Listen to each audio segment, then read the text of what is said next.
Welcome to Motivated to Lead podcast, helping you become a better leader. I'm your host, Mark Klingsheim. Hi, everyone. Thanks again for joining us for our podcast this week. My name is Mark Klingsheim with SEMA Partners. Each week, we interview leaders and they share lessons learned from their careers. Our goal is to help you become a better leader. This week, we're happy to revisit a conversation that we had this past year with Vanessa Bohns. We discussed her new book, You Have More Influence Than You Think. She is a social psychologist and award-winning researcher and teacher and professor of organizational behavior at Cornell University. Her writing has appeared in the New York Times, Wall Street Journal, Harvard Business Review, and she has some great things she's going to share around influence in your career. Looking forward to today's conversation with Vanessa. Well, I guess first off, can you give us just a little bit of your career story, a little bit of your background? Sure. So my background, I think of as very kind of roundabout getting to where I was. Although if you put the pieces together, I think looking back, you can kind of construct a story that's all about a general interest in psychology. So if you just went from my undergrad, where I was a major in psychology, to now where I'm a professor of basically psychology and work, it looks like, oh, there's this very direct sort of path. But along the way, I started in advertising and thought that was going to be what I was going to do, and wound up, not really loving it that much. And then I worked in a sleep lab and loved doing sleep research, but realized that if you do sleep research, you have to stay up late at night, and my body was not designed for that. And then I worked in elder care, which I thought maybe I'd be a clinician of some sort, maybe a clinical psychologist. And then I wound up going back to graduate school and getting into social psychology and social influence. And I'd say, kind of looking back, at each stage, I talk to my students a lot about this because my students are, between the ages of 18 and 22. They're trying to figure out what they want to do. I'd say looking back, each decision got me closer to where I am now, in a very happy place. But at the time, I just felt like I was floundering, and so I'm always telling my students, just take the next step. It's nice to have these plans that are long-term. I mean, those are great, but if you don't have one, just take the next step. And that may help you get to that next step. And then, serendipity can play a role. And all of a sudden you're starting to see a bigger picture. And then you look back and it's like, oh, now it all makes sense. So any other advice that you're giving a lot of 20-year-olds, probably some thoughts about life and career and that, but any advice you would, looking back on, knowing what you know now, you would give yourself at the age of 22? I think the biggest thing is definitely that, at each stage, nothing is forever. We tend to think like, if I take this job, that's it, that's it for my life. But I think there's a lot more flexibility and a lot more movement than we tend to realize when we're sort of looking forward than when we're looking backward. And so I think taking chances, checking things out, exploring a little, not being afraid to take these winding paths is usually what I tell my students. I mean, I think they tend to be very high achieving and, think that they have to have it all planned out, and that if they make a misstep, right, that it's undoable, or somehow they're going to be set back in their career for life. And so that's usually the advice I'm giving them, is to relax a little bit about these smaller steps and treat them that way. And then, see where it takes you. So you have a book that has come out. It's entitled, You Have More Influence Than You Think. Talk a little bit, just your kind of what led you to this this book, and kind of just what were some of the thoughts behind it? That's right. So, I'm a social psychologist, and when I went to graduate school, and one of my very first projects was working with a professor in the business school at Columbia. I was at Columbia in the psychology department, and we were running a study together. And that study involved me going down to Penn Station and collecting data from people. We wanted sort of everyday people in our experiment. And so I would walk up to people and ask them to fill out a survey in Penn Station, people sitting there waiting for their trains. And it was such a sort of traumatic experience to me, which is kind of funny to say, but it really was. And I think anyone who has asked people for things knows that fear and that just discomfort of asking. And then, when the study was over, the professor I was working with, Frank Flynn, and I looked at the data, and we were I was describing to him what the experience had been like, and just, kind of joking with him, never make me do that again. That was horrible. And he was kind of looking at the data, and our original hypothesis didn't work out, but he was looking at it and saying, what you're describing looks so different from the data. You're describing this horrible experience where you were so worried about rejection, but look at the data. Almost everybody was saying yes to you. So many people were participating in this study. And so that's where we got the idea to start looking at social influence, but social influence in a different way than people typically look at it. So people typically look at, how do you get people to do things? How do you get people to say yes? But we were interested in the disconnect between how we imagine influence is going to be and then how it actually turns out to be, and kind of reflecting that experience that I had where I was like, this is going to be awful. People are going to really hate that I'm asking them to do this thing and say no to me, when in fact people were quite happy to agree, and the experience was much less painful in the end, despite my kind of joking about how awful it was, than I anticipated. So I think it's in the beginning of your book, you talk about this experiment where people go and kind of randomly give people a compliment. And talk a little bit about that experiment and just some of the thoughts or lessons that you learned out of that. Yeah, I love these experiments that we did. I did them with Erica Boothby, who is a postdoc at Wharton. And as you said, we brought people into the lab and we sent them out into the world, and we had them give random people compliments. And what we were looking at was, again, this idea of how we think an interaction is going to go in our head and then how it actually goes. And so we told people, you're going to go give a random compliment to a stranger. In our first study, we wanted to hold the compliment itself constant. And so we said, you're all going to say the same thing. You're going to say, hey, I like your shirt. And we said, how much do you think that the other person is going to enjoy this interaction, feel flattered by your compliment, feel good that you gave them a compliment? And then they went out and did it. And then we gave surveys to the person who was complimented. And we asked them, how good did it feel to get this compliment? How flattered were you? And what we found was that, just like, my experience in Penn Station, people in their heads thought, this interaction is going to be awkward. This is not going to make this person feel that good. But then when we actually looked at the data of the people who were complimented, they said that the compliment made them feel better and more flattered than our participants had anticipated. And they even said that the interaction was less awkward and uncomfortable than our participants anticipated. So they kind of had this idea that I'm going to be bothering these people by interrupting them and giving them a compliment. But people were quite happy, to be interrupted if what they got out of it was a compliment. There's another section of that where you had people write letters, gratitude letters, which I've heard others talk about just the power of gratitude and how that, but talk a little bit of kind of what the power of your influence can have on others, and just a simple thing that can definitely make an impact.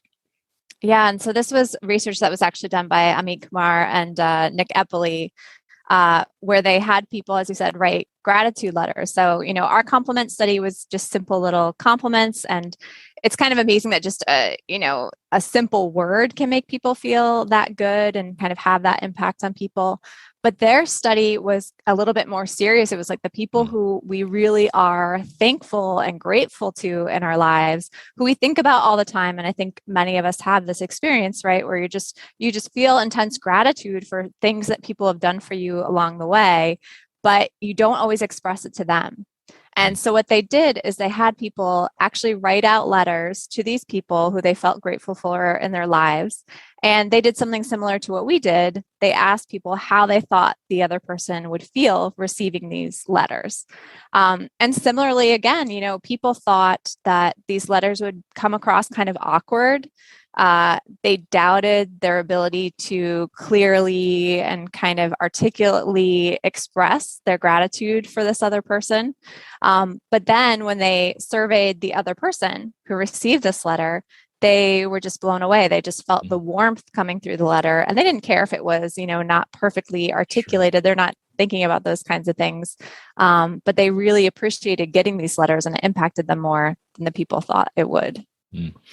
So I think we've all had times, and probably because there's so few, that you've gotten a letter or a note that really had an impact, and probably the person that sent it probably doesn't even know what that impact was. But I think that as leaders, and a lot of our listeners are either new or maybe their first time CEOs, and I think they understand the position or the authority part of it as far as of having the title. But talk a little bit more about the influence and impact of leadership as far as on people that you're called to lead. Yeah, this is an interesting thing about leadership and power that I talk about quite a bit in the book, is that, when you're put in a leadership position or in a power position, it comes with authority, as you said. It comes with, the way we would describe it is it comes with opportunity. So you have this great opportunity to lead people, to share your vision, to, take your group or your organization in a new direction that you're excited about. But it also comes with necessarily responsibility at the same time, right? And so studies have shown that people tend to think of power and leadership in terms of opportunity, and they tend to downplay the responsibility that comes with it. And so if you even remind people that actually, as leader of this group, you're going to have all these responsibilities, like deciding how to allocate resources fairly and doing things like this, that people actually find leadership less appealing when you kind of remind them of that responsibility. And so one of the things I talk about is this fact that, with this opportunity, we also have to be aware of the fact that that great vision we have, that we're taking, the organization in this great new direction, if it doesn't work out, there are people's lives who are attached to that who will be affected, that at the same time we have this responsibility to other people, to hear them, to let them voice their opinions, and basically to create space for other people and to think about how our decisions impact them. And a lot of times in an organization, it's not the person with the title that sometimes has the most influence. Sometimes it could be the person at the front desk of a small organization that probably has a lot of influence as far as, and people don't recognize that. And I think as a new leader coming into an organization, figuring out who has influence, and again, you're in a position where you have the title, but talk a little bit about how to manage that in getting more people involved, even though you might be leading a group. Yeah, it is. It's fascinating. There's a story that I actually have not told many people before, but when I was in Brazil many years ago, I wound up getting held up at gunpoint, which is a whole other story. Wow. And all of my stuff was taken, and my money was gone, my credit cards. I had kind of no way of getting back home. And so my friend who I was with and we went to the airport, and the one thing we did have was our passports because we had kind of locked them away in a safe. We went to the airport. We were trying to change our flights to just go home because we had no way to continue our trip. And we did the American thing where we were like, can we talk to the manager? And we had gone to the police. We had this police report. We were going to show them all the stuff. And they went and they got the manager, and the manager came, and they were just like, no, can't do anything about it. Sorry, and left. But then the people at the front who were typing on the computer, they were like, let me see that. And they looked at the police report and they were like, you lost all these things. We don't want you to have this experience of Brazil. We're going to go ahead and change your tickets. And so we had this idea that the person with the power, the person with the authority was like the manager, the person with the title. But in fact, that person who was sitting there, as you said, at the front desk, they had the power to just make the change quickly. And I think you're right that is kind of figuring out the types of power that different people have in an organization is so critical. So there's the power that comes with authority, of course, but then there's the power that comes with information or just access to certain systems. There's the power that comes from interpersonal influence, right? If people who tend to be very likable, people who tend to be central in the social network. All those people have power as well, and kind of figuring out the type of power that different people have is definitely a key sort of point.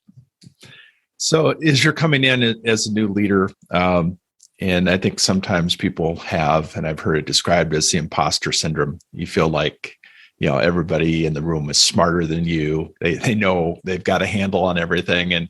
And to realize sometimes the people that are in leader roles sometimes are, they're frightened or scared about, being accepted and all that goes along with it. But there was a story that I think it was called the spotlight effect. And talk a little bit about that, how relation to kind of, things that we're really conscious of, things that really we're uncomfortable about ourselves or whatever. But talk a little bit about that and kind of thoughts around what you learned through that. Yeah, this is a finding that was actually conducted by a colleague of mine, Tom Gilovich. And it's this idea that when we are self-conscious about something, when we're worried that, we've said something stupid in a meeting, or that everyone's looking at us because we're dressed in a different way, we tend to think that all eyes are on us, when in fact, people tend not to be paying attention to the things we're most self-conscious about. And they did this in a very clever way. They tested this idea by having participants come into the lab, and they gave them a Barry Manilow concert t-shirt. And it was meant to be this embarrassing article of clothing, and now I feel like people would just think it was cool and hip. But back then they pre-tested it, and it was an embarrassing t-shirt. Participants didn't want other people to see them wearing it. And they basically led these participants into a room with a bunch of other people. And then under this cover story, they were like, oh, you know what? We're actually not going to have you do this part of the study. Just come back out of the room. And then they asked all the people in the room, did you notice what was on that person's t-shirt? And they asked the person wearing the t-shirt, how many people in that room do you think noticed who was on your t-shirt? And what they found was that the participants wearing the t-shirt thought almost everybody would have noticed their t-shirt, right? Because they were acutely self-conscious about it. But in fact, most people didn't notice it. And so they call it the spotlight effect, because when we're self-conscious about something, we think everyone's paying attention to that embarrassing thing, when in fact it's not true, right? Most people are ignoring the embarrassing things and kind of just taking our general presence into account. So when you're coming in to lead a group, you've got, again, the ability to influence, but you talk about advice for leaders that using your influence, getting kind of a third party perspective of kind of figuring out, talk a little bit about that and kind of how to do that. Yeah, so this is an interesting idea, is that one of the things I talk about in the book is that we tend not to recognize the impact that we have on other people in various situations. And one of the reasons for that is if you just think about what it's like to be human physically, right? We're always looking out at the world through our own two eyes. So what do we see? We see what other people are doing to impact the situation, how other people are talking to each other, how other people are talking to us. And so we get the sense that, anything that's going wrong in this situation is all those people out there. And what we don't see when we look out at the world through our own two eyes, of course, is ourselves and all the things we're doing, the behaviors, the things we're saying that other people are actually reacting to, and that are also impacting that situation, right? Or that scenario. And so one of the things that research shows could help to sort of combat this, just, nature being human and the way we see the world, is to actively try to take a third party perspective. And you can do that in a few ways. So there's some research actually in couples showing that couples after their first year of marriage, they usually show this decrease in marital or relationship satisfaction. But if 3 times a year, really just 3 times a year for 7 minutes, they write about their interactions together. So a recent fight they had, for example, from a third party perspective. Imagine that a friend of yours was watching you fight, right? All of a sudden now they have this perspective on the way they contributed to the dynamics, not just what their spouse was doing. And they show that that actually prevents this decrease in marital satisfaction over time. And so similar things have been suggested by other researchers that if you can just do a little exercise by imagining yourself as a third party watching this situation with you in it, right? It helps you to sort of understand the ways that you are also contributing and the things you might be saying that are maybe harming a dynamic or people are reacting to. Yeah, great advice. I'll have to try that out personally, figure that out. Well, talk a little bit about, I think you mentioned this in the book, that sometimes when leaders come in and they're the first ones to talk and share their ideas, what impact that has on a group that you're leading. You talk a little bit about that and just some thoughts and tips that you think would be helpful to a new leader. Yeah, this is another place where we tend to underestimate the impact we have when we're the ones who speak first. And I think a lot of us, as we make our way up sort of the leadership ladder, we often feel like we have to prove why we're in this new leadership position, right? We feel like, oh, I just got promoted. I'm coming in, I'm leading my team. They're all going to be wondering if I really deserve this position, right? And we tend to get very self-conscious about that. And often our reaction to that is to talk more, right? To try to prove that we're here because we all have all these great ideas. So we're going to, spout out all those ideas so you guys all know why I'm here.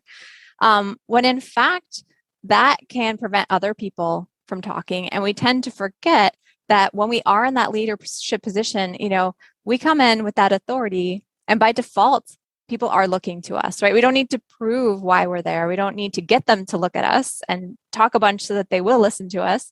We're already at that point when you're in that leadership position. And so you actually, that's exactly the kind of time when you want to take a step back and talk less, because if you're the first to speak, everyone else is not going to want to kind of go against the thing that you just said, and you're going to squash creative and new ideas or any kind of dissent in the group, as opposed to letting everybody else speak first and then kind of summarizing or giving your opinion.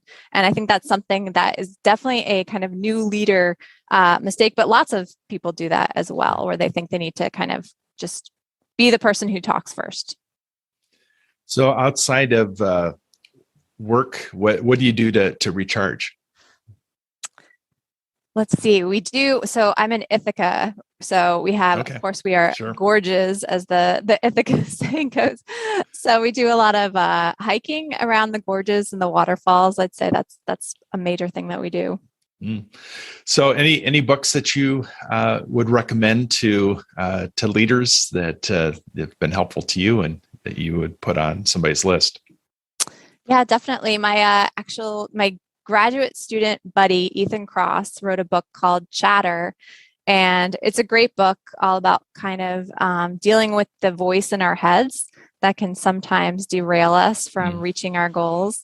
And he's actually one of the people who has done research on this third-party perspective. And he shows that taking a perspective outside of your head can help you manage emotions and this kind of chatter that you have in your head that can be problematic.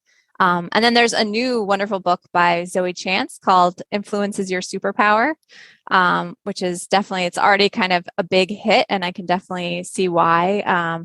It's kind of an update of a Dale Carnegie, Bob Cialdini kind of book, a classic influence book, but for nice people, for influence that also maintains relationships. And it's a really fun read. Yeah. Well, great. Well, I encourage everybody to pick up your book, and you have more influence than you think, and definitely appreciate you taking time to talk to us again. And how would somebody learn more about your work and how to connect with you? Sure. You can go to my website, which is Vanessa Bohns, and Bohns is BOHNS.com. I'm also on Twitter at Prof Bohns and Instagram at Prof Bohns, and I'd love to connect with people there. Great. Well, thanks again. I wish you continued success in all that you're doing. Thank you so much. Thank you for listening to the Motivated to Lead podcast. Please subscribe on iTunes. You can also see a video version of this interview at motivatedtolead.com. This podcast is brought to you by SEMA Partners, helping you find your next great leader.